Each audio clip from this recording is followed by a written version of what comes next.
रेगिस्तानी टिड्डी, जिसे सिस्टोसेरा ग्रेगेरिया भी कहा जाता है, एक ऐसा प्रवासी कीट जो अनुकूल परिस्थितियां होने पर पश्चिमी राजस्थान के सीमावर्ती जिलों से देश में प्रवेश करता है। टिड्डी बहुत बड़े दल के रूप में चलती है। इसके 1 वर्ग किलोमीटर क्षेत्र के दल में लगभग 8 करोड़ तक टिड्डियां होती हैं। टिड्डी सामूहिक रूप से उड़ान भरते हुए हवा की दिशा में एक दिन में लगभग 150 किलोमीटर की दूरी तय करती है। टिड्डी दल अपने रास्ते में आने वाली सभी फसलीय और गैर फसलीय वनस्पति को चट करते हुए चलता है। हालांकि ये कीट हर वर्ष नहीं आता, लेकिन जब भी ये आता है काफी नुकसान पहुंचाता है। टिड्डी का आगमन भारत में 1978, 1983, 1986, 1989, 1993, 1997, 2005, 2010 और उसके बाद 2019 में हुआ है। टिड्डी दल का सबसे बड़ा हमला 1993 में हुआ था। उस समय लगभग 3,10,482 हेक्टेयर क्षेत्र टिड्डियों से प्रभावित हुआ था, जबकि 2005 में 16,440 हेक्टेयर क्षेत्र और 2019 में लगभग 3 लाख हेक्टेयर क्षेत्र इससे प्रभावित हुआ है।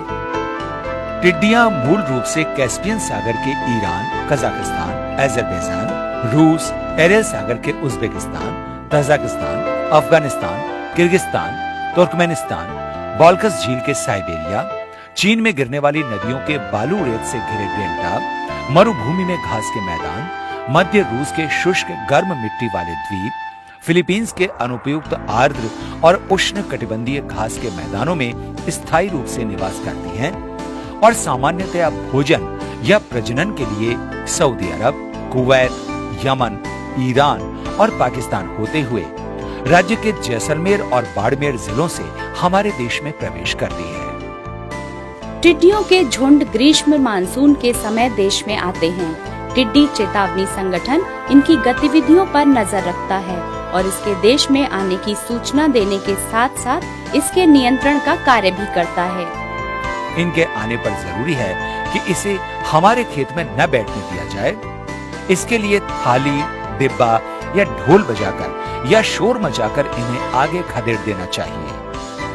यदि टिड्डी शाम के समय कहीं बैठती है तो टिड्डी चेतावनी संगठन और कृषि विभाग को इसकी सूचना देनी चाहिए, जिससे इनका नियंत्रण किया जा सके।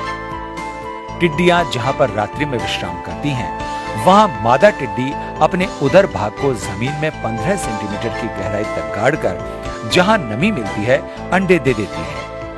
एक बार में टिड्डी 40 से 120 अंडे देती है। कुल 2-3 बार में लगभग 200 से 250 अंडे एक वयस्क टिड्डी देती है।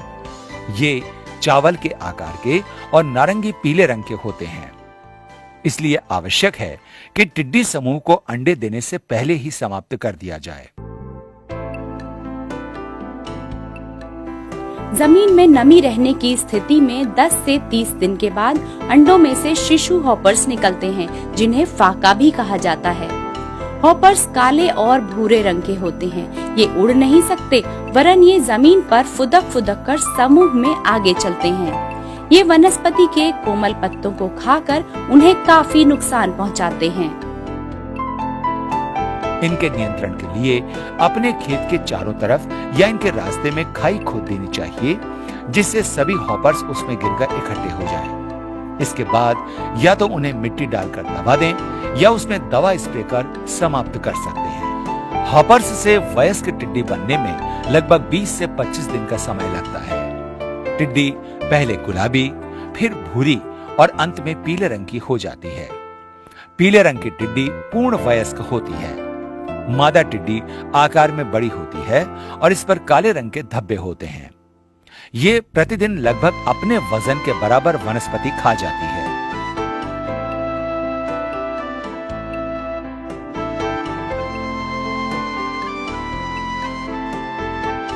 अंतिम 2 सप्ताह में ये आपस में मैटिंग करते हैं। मैटिंग के 24 घंटे के भीतर मादा टिड्डी अंडे देने का काम करती है।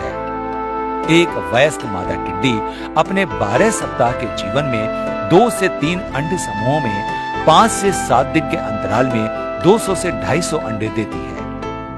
अंडे 2 सप्ताह में फूटते हैं, जिनसे शिशु हॉपर्स निकलते हैं, जो विकास और वृद्धि की 5 अवस्थाओं से गुजरते हैं, जिनमें 30 से 40 दिन का समय लगता है। इसके बाद 3 सप्ताह में प्रौढ़ बनते हैं। प्रौढ़ बनने के 2 सप्ताह के बाद ये मेटिंग करते हैं और इस प्रकार ये अपनी संख्या में बहुत तेजी से वृद्धि करती है।